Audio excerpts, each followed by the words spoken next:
بسم اللہ الرحمن الرحیم۔ السلام علیکم۔ امید کرتے ہیں آپ سب خیریت سے ہوں گے۔ رجب المرجب کا شمار اللہ تعالیٰ کے حرمت والے مہینوں میں ہوتا ہے۔ ان 4 مہینوں میں سے 3 مہینے ذی القعدہ، ذی الحجہ اور محرم الحرام تو ایک ساتھ پے در پے آتے ہیں۔ البتہ رجب کا مہینہ ان سے علیحدہ اور جداگانہ طور پر ماہ جمادی الثانی اور ماہ شعبان کے درمیان آتا ہے۔ رجب عربی لفظ ترجیب سے نکلا ہے جس کے معنی تعظیم کے ہیں۔ اسلام سے پہلے اس مہینے میں جنگیں نہیں ہوا کرتی تھیں۔ رجب کے مہینے کو کئی ناموں سے پکارا جاتا ہے جو کہ درج ذیل ہے۔ الاسم، سب سے زیادہ بہرا۔ زمانہ اسلام سے پہلے اس ماہ میں جنگ و جدال نہیں ہوا کرتی تھی بلکہ حرام تھی اور ہتھیاروں کی آواز قطعاً نہیں سنی جاتی تھی۔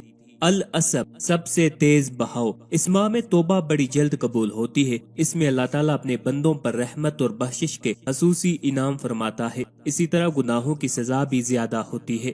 مطہر، پاک کرنے والا۔ رجب کو پاک کرنے والا اس لیے کہتے ہیں کہ یہ روزے داروں کے گناہوں اور تمام برائیوں کو پاک اور صاف کر دیتا ہے۔ اس ماہ میں دعائیں خوب قبول ہوتی ہیں۔ قرآن مجید میں اللہ تعالیٰ کا ارشاد ہے، جس روز سے اللہ نے زمین اور آسمان کو پیدا کیا ہے اسی روز سے اللہ کے یہاں کتاب میں سال بھر کے مہینوں کی تعداد 12 ہے، جن میں سے 4 مہینے رجب، ذی القعدہ، ذی الحجہ اور محرم الحرام حرمت یعنی عظمت اور بزرگی والے ہیں۔ احادیث میں ماہ رجب کی بہت فضیلت بیان کی گئی ہے۔ ایک حدیث پاک میں ہے کہ حضور صلی اللہ علیہ وآلہ وسلم نے ارشاد فرمایا، رجب اللہ تعالیٰ کا مہینہ ہے اور شعبان میرا مہینہ ہے اور رمضان میری امت کا مہینہ ہے۔ حضرت موسیٰ بن عمران رحمت اللہ علیہ کہتے ہیں کہ میں نے حضرت انس بن مالک رضی اللہ تعالیٰ عنہ کو یہ کہتے ہوئے خود سنا ہے، رسول اللہ صلی اللہ علیہ وآلہ وسلم نے ارشاد فرمایا، جنت میں ایک دریا ہے جس کو رجب کہا جاتا ہے، اس کا پانی دودھ سے زیادہ سفید اور شہد سے زیادہ میٹھا ہے۔ جو شخص ماہ رجب کا ایک روزہ رکھے گا اللہ اس دریا کا پانی اسے پلائے گا۔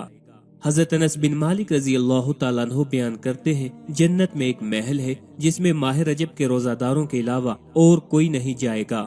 حضرت ابو ہریرہ رضی اللہ تعالیٰ عنہ سے مروی ہے کہ رسول اللہ صلی اللہ علیہ وآلہ وسلم نے ارشاد فرمایا، جس نے ماہ رجب کے 3 دنوں یعنی جمعرات، جمعہ اور ہفتہ کے روزے رکھے تو اللہ تعالیٰ اس کے لیے 900 برس کی عبادت کا ثواب لکھ دیتے ہیں۔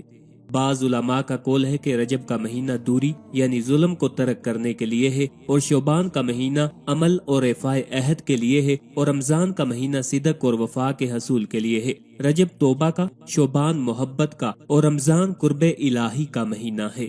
حضرت ذوالنون مصری رحمت اللہ علیہ بیان کرتے ہیں، رجب مصیبتوں یعنی گناہوں کو ترک کرنے کے لیے، شعبان اعمال پر طاعت کرنے کے لیے اور رمضان عزت بخشیوں کے انتظار کے لیے ہے۔ لہٰذا جس شخص نے گناہ نہ چھوڑے، اطاعت کے کام نہ کیے اور عزت بخشیوں کا امیدوار نہ ہوا تو وہ ہر آفات میں یعنی مصیبتوں میں مبتلا ہونے والا ہے۔ رجب کھیتی بونے کا، شعبان پانی سینچنے کا اور رمضان کھیتی کاٹنے کا مہینہ ہے اور ہر شخص وہی کاٹے گا جو اس نے بویا ہوگا، لہٰذا بندے کو مقافات عمل سے غافل نہیں رہنا چاہیے۔ امام مازنی رحمت اللہ علیہ نے امام حسین رضی اللہ تعالیٰ عنہ کا قول نقل کیا ہے، رجب کے روزے رکھا کرو کیونکہ اس کا روزہ اللہ کی طرف سے نازل کردہ ایک قسم کی توبہ ہے۔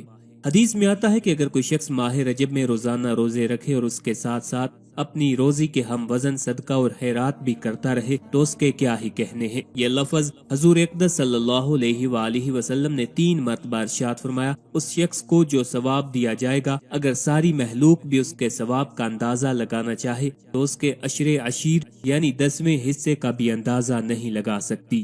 حضرت عبداللہ بن زبیر رضی اللہ تعالیٰ عنہ بیان کرتے ہیں کہ ماہ رجب میں جو آدمی کسی مومن کی سختی دور کرے گا اللہ تعالیٰ اس کو جنت الفردوس میں تا حد نگاہ ایک بہت بڑا محل عطا فرمائیں گے۔ خوب سن لو، ماہ رجب کی عزت کیا کرو، اللہ تعالیٰ تمہیں 1000 عزتیں نصیب فرمائیں گے۔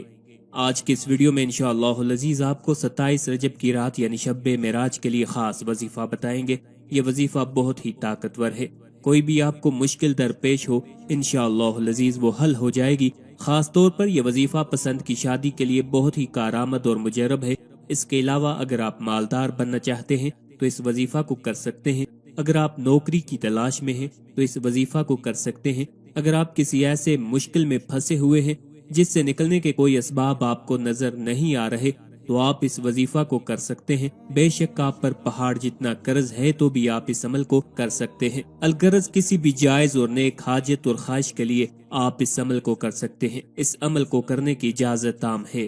ماہ رجب کی یعنی 27 رجب المرجب کی شب کو آپ نے 12 رکعت نماز 3 سلام سے پڑھنے ہیں، یعنی کہ 4 رکعت کر کے آپ نے 12 رکعت نماز نفل ادا کرنے ہیں۔ پہلی 4 رکعت میں آپ نے سورہ فاتحہ کے بعد سورہ القدر ہر رکعت میں 3 بار پڑھنی ہے۔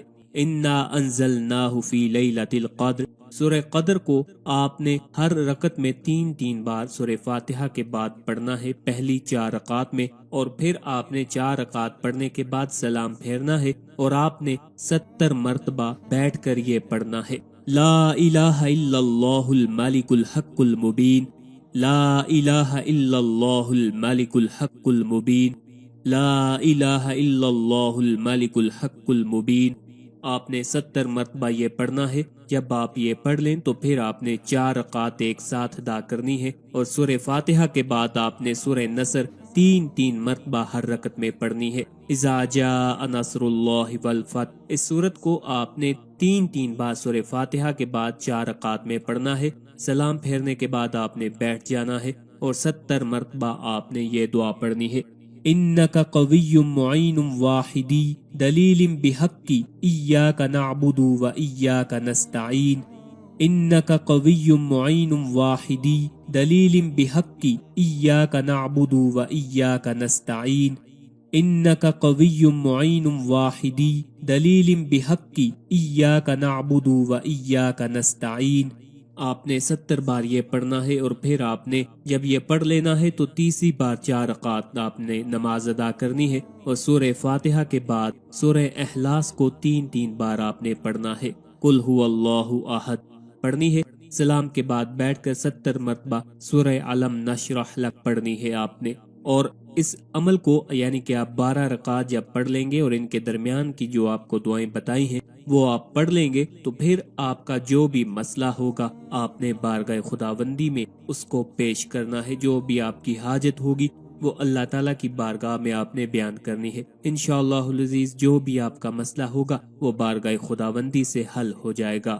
آخر پہ آپ سے التماس ہے ہمارے وظائف کو عملیات کو اپنے دوستوں اپنے چاہنے والوں کے ساتھ بھی شیئر کیا کریں تاکہ زیادہ سے زیادہ لوگ ان سے استفادہ حاصل کر سکیں۔ اللہ تعالی ہم سب کا حامی و ناصر ہو۔